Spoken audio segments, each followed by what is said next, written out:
Hey, what's going on? You're listening to Indie Music Diaries with me, Lockee. It's casual conversations with real musicians. And joining me for today's chat is Ben Woodham.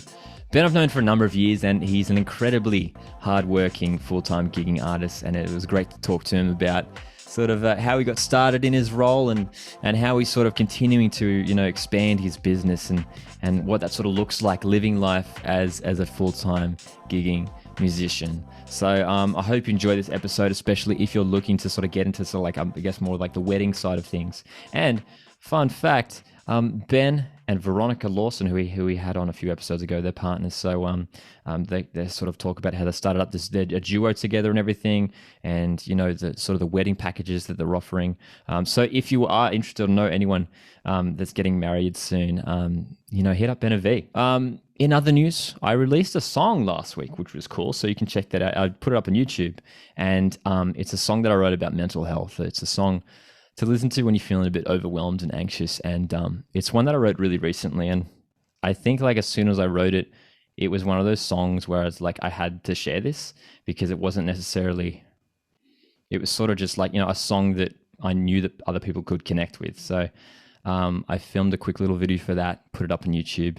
So you can go watch that. I'll make sure to have that link down in the description so you can go check that out on the Lockee YouTube channel. So, and I've had plenty of kind words from that. So thank you to everyone who's been watching it and listening to it and relating to it. It's a really sort of I guess personal song, not personal, but like really heartfelt and I guess deep a little bit as well. So my writing isn't always super deep. So it was cool to have like a nice little song like this that's on the YouTube channel. And as well, doing some Twitch streaming. I've been getting into the Twitch side of things. And I mean, some of the guests that I've had on, like Veronica Lawson a couple of weeks ago, who's right into the sort of the Twitch streaming thing, it's really inspired me. And it's I think it's really, there's so much potential there for musicians. So I'm trying my luck at Twitch. So if you'd like to go check me out, Lockee Music over on Twitch TV, again, down linked in the description in my link tree. But let's jump into the episode right now. Really excited for you guys to listen to this little chat that I had with Ben Woodham on Indie Music Diaries. Hey Ben, how's it going, man? Hey, Lockee. Good, man. Thanks so much for having me. Come on. I saw V's one a couple of weeks back. So, yeah, thanks for having me along as well.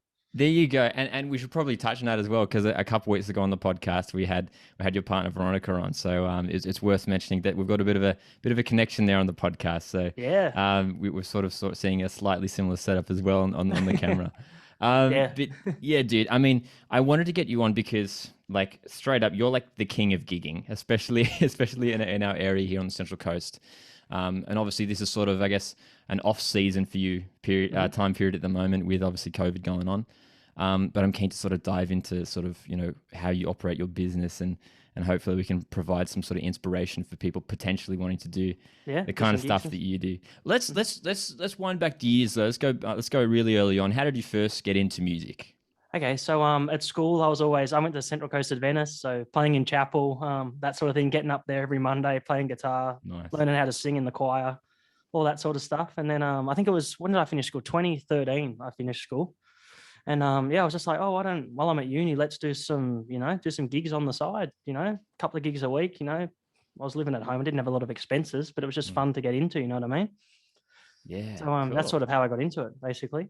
Yeah. Yeah, and I mean, you've been around for a while, from what I've seen at least. You've sort of always been a consistent sort of person when it comes to, when you see the gig guides released for the week and you see other people playing around, Ben Woodham, as well as Veronica's name, like, and, Nick Reed, who I know you know as well. Like Yeah. these are the Yep. sorts of names that we're seeing like on these gig guide lists. Hmm. Tell us about that sort of rise to where this sort of became when you realized that this could sort of be, a career that you could start to build on and pursue, like how many years and sort of the journey did it start to Hmm. become like a really sort of, big thing in I your life? think originally it was sort of, I was just doing solo gigs. So for a while there, it was sort of just like a side job. But I think once I started to combine it with like duo and doing not just pub gigs, but doing wedding gigs and doing all Mm. these different sorts of gigs, I started to realize, oh, I could do this, pretty much full time, which is, yeah, if you combine it with other stuff, I think it'd be hard to just do solo gigs. So I think it's important to have a lot of different little projects and a lot of different things going on. I think that's the best way to sort of approach it from my Yeah. experience. That's a good Yeah. piece of advice because I think, especially in today's day and age, it's important Mhm. as like a musician to stay like super versatile, hey, Yeah, and like definitely. and not just when it comes to sort of like I guess the real life stuff, but like online as well. True. And you've been really Yeah. consistent online, and I love seeing like every week like the gig guides that come up. And dude, you do so many gigs, it's insane. I want to know, like, do you know like what's the most number of gigs you've done in like a week or a month? Like, do you know Okay. like the number? Yeah, I've got, well, I know like my invoice system, I'm up to gig number, I think it's like 1400. So Oh, that's like what, dude. 2013. So, but like, I think Wow. December, I've had a few crazy Decembers where it's been like 30 Yeah. plus. Same with V. A couple of years ago, we had a few, like a December that was just, we didn't see each other. We Yeah. were like ships passing in the night. We're like, hey, you're off to a gig. Hey, you're off to a gig. Dude, it's so crazy. And like to think, because I think a lot of people would love to sort of be in that sort of space where they're sort of getting that regular, you know, the regular gigs coming in. Mhm. And I guess over time, it's just a matter of sort of like, I guess, building up like the contact list and Yeah. everything and just meeting people. But yeah, what are some of like the key like things or maybe key pieces of advice Mhm. you'd like say for people sort of wanting to get into sort of the position you're in now? What are some of the key things that maybe people don't think about that Mhm. have helped you get into that position now? I think like reliability is a massive one. I think like just showing up on time and just like small things like that that seem like you could be super talented, but if you're not going to rock up, like it makes it a bit Mm. tricky sometimes. So I think that's a massive one. Being reliable. Sometimes like playing like to your crowd. Sometimes it's, you know, playing the right songs for that sort of crowd, even if they're not your favorite songs. Sometimes I think that's for the covers industry anyway. I think that's quite important. Yeah, that's about it. I'd say reliability is probably the biggest one, but you know, Yeah. That's interesting as well because I obviously I asked the Veronica the similar question and she mentioned the same thing, yeah, reliability. yeah. And I guess it sort of it almost becomes a bit of a cliche, but it is true, right? That especially when you're dealing with so many different people and you know musicians come and go and you know there's that just being the person that always you know responds quickly to messages I guess is Mhm. such a big thing Yeah, definitely. and again sort of like hearing that come from you that you know seeing the position you're in now that's really cool to hear and I think that's so important you know whether you are I think that's important as well whether you are doing like I guess sort of the weddings and Mm. the pubs and stuff that you sort of do or whether you're doing you know like your original gigs or anything you know in a sort of a creative field when you're sort of living this entrepreneurial sort of lifestyle. Actually, well, with this job, I mean, it is sort of entrepreneurial. You sort of have to, Make especially it as for you know, yourself, yeah. Pave yeah, your own and sort of way with it, like, yeah. exactly, and like musicians, like we're our own, you know, basically our own, you know, sort of. We're looking after the business side of things, Mhm. advertising. I mean, obviously, we can get people to help here and there, but how does that side come to you as well when it comes to maybe the things that don't naturally come as easily to musicians, stuff Yeah. like around that? What has that been like for you? So I've had a lot of help from Veronica because she's really good with social media stuff. So like Nice. our Instagram in the last since lockdown, basically, she was like, "Oh, we got to do this. We got to get on TikTok, do this, do this." So I was like, "Yeah, cool, good thinking." Because I didn't even I remember when TikTok came out in its infancy, I was like, "Oh, it's just something for 12-year-olds to do a little Yeah. dance on." But Yeah. it's sort of matured in a way that's like, "Oh, what you're doing on TikTok's awesome as well." Like Mm. it's definitely a way to yeah, like get exposure to clientele that's not just kids. Like there's people that could be potential wedding clients on there and all ages on there. You know what I mean? Yeah, for sure. And I think yeah, TikTok, as you mentioned, I mean, it's amazing how much it's grown, and Yeah. it's important that it's placed in the music industry. And I've spoken about it a lot on many episodes on the podcast with other guests, and it's interesting because it still feels like for a lot of artists that TikTok is not quite, you know, the number one platform that a lot of artists think to go to.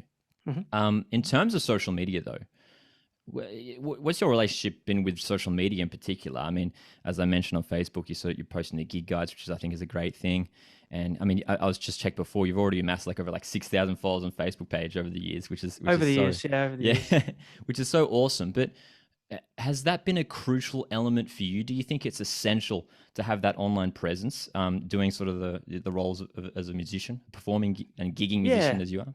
I think to an extent, like Mm. it's important to be posting. I think it's important to post your gigs and know where people are at. I think I could be a little bit more like I look at our duo page and what we're doing on there, and my like solo stuff sort of falls behind a little bit sometimes with Right. that, because I've got these regular gigs coming through, you know what I mean? So it's like that sort of takes a little bit of a back seat sometimes. But I think starting up, it definitely is an important thing to be posting your gig guides, video. I think video content's like people are engaging with video content way more than photos now. So I think that's a massive part of it. Having good audio, like, is the most important part of video. So I think that's really an important thing for anyone starting up on like social Mm. media stuff.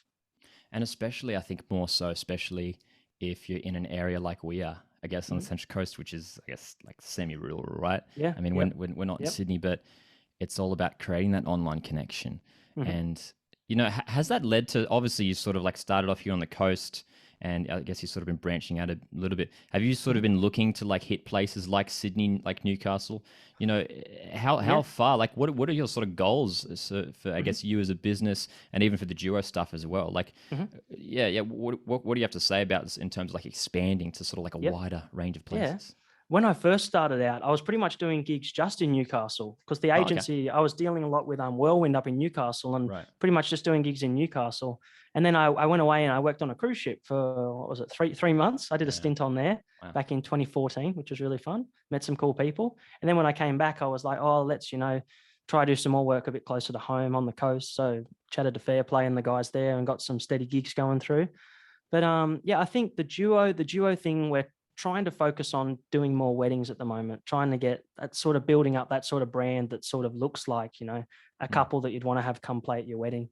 I've been mucking around with some DJ decks and getting my head into that as So well. good. Sort of like full package sort of stuff. V Yeah. just finished a celebrant degree, so it's like kind of trying to put stuff together with that at the moment. Yeah. Yeah. That's Yeah. interesting as well, because it was a similar thing with Nick Reed, because I know Nick, who we had on the Hmm. podcast as well, he does so much in terms of like Yeah. the DJ stuff and everything, as we know. But do you think that's essential for a gigging artist to be versatile like that? Like, I know I can't remember what the exact quote is, but like something like, what is it? Jack of all trades but master of none, or something like that. You know what I Yeah. mean? Yep. Like, do Yep. you think like if you're just like a sort of the singer songwriter, like playing guitar, singing your songs, should you just be knuckling down on that, or do you think in 2021 is it more valuable to be doing stuff like exploring DJing, becoming a wedding celebrant, doing these other things to make your business a bit more I expansive? think What do you I think? think for us that's definitely worked, like learning new stuff. But at the same time, like you could always team up with someone that's like a DJ or something. If you're like really loving playing acoustic guitar and singing at ceremonies, maybe hit Yeah. up a DJ or something, or if you so you can sort of cover. I think couples are so overwhelmed with like all this information and all these pages. If there was like a one-stop shop, it'd be like sometimes a bit easier. You Yeah. know what I mean? I don't know. Yeah, and and what I like from you guys as well, both you and V, is that like yeah, there's quite a professional quality to everything as well. And like you said, it can get a bit overwhelming, especially for people looking to get married. It can be quite daunting seeing the number of options out there. And yeah, I totally like what you're saying there when you sort of you put together a nice package and you sort of show people what's on offer and what they can get, what they want is yeah, it's super, super important. Definitely. So I mean, looking at the duo, I mean, Yeah. as you sort of touched on before, that's sort of been a big thing, I guess, for both of you guys moving forward. Yeah. Do you reckon that as well is a crucial part of things as well? Like, not just sticking to just Ben Woodham as a solo artist. Mhm. How did you come to that decision to think maybe we should be doing this duo stuff as well? Was that decision made behind the reasoning of to sort of get more work and sort of expand things again? It sort of happened really naturally. Like we just V and I knew V before. V and I have been together what four years in September, so coming up to 4 years soon. Nice. But yeah, before that we knew each other. I met V busking down in Terrigal like years and years ago, and I think the duo thing just sort of came about naturally. Like V wanted to do more solo gigs, I wanted to do more solo gigs, and then we're just mucking around learning songs together, and it just happened like that. But it's turned out to be a really good thing. Like it's helped us with diversifying our business and sort of that sort of thing, not just playing solo gigs, which can be like really taxing some weekends. 4 Mm, back-to-back solo gigs are pretty intense. Like yeah. that's been really good. For sure, yeah, and that sort of segues nicely into my next question, which, I mean, this is something that I like to bring up with a lot of artists, and I actually spoke about it in my most recent like solo podcast episode. But burnout, and when it comes Hmm. to sort of overworking yourself, Yeah. as I mentioned, you're sort of like, at least in my eyes, you're like the king of gigging here on the Central Coast, and you're so busy and as I mentioned, industrious with your work. Have you ever experienced burnout, and what does that look like for you, and how do you sort of, work around that? It's hard because I always like to like go as hard as I can. So like some months it gets a little bit full on, but I think finding stuff outside of music, like golf's been a big one for me lately. Just going out on the course, getting fresh air, and Nice. just having something completely different to focus on. I think it's been just having out like all these different places to do stuff. It's just that seems to help out a lot. Yeah, shaking Yeah, it up too, is doing stuff outside of music. yeah, doing Like that. Yeah, for me, definitely. like at the moment, I've just been like getting out and exercising heaps, just like Hmm. running, going for walks and stuff, and just disconnecting. I think is such a massive thing, especially if you're wanting to do it. I mean, well, is this like is gigging and all this thing? Is this your full time job at the Yeah, moment? Would you say? yeah, it's my full pretty much. I do a bit of some video work on the side, some real estate video work, but Yeah. pretty much the gigging, yeah, it's my full time stint. There you go. That's so good, Yeah. and it's so inspiring to sort of see. Like, I think it's cool. I mean, for especially like artists like me, even like before I got into gigging, you were sort of like still at the peak of you're already there at the top of your game, sort of doing your stuff. So it's really inspiring to sort of see like the pathway that's sort of where you've come from, and like where you are now, sort of killing it and doing it full time. It's just like continuing to expand as well. So I guess as we come towards the end here of the podcast, I mean, it's been so good just like sort of hearing your insight and being able to pick your brain a little bit.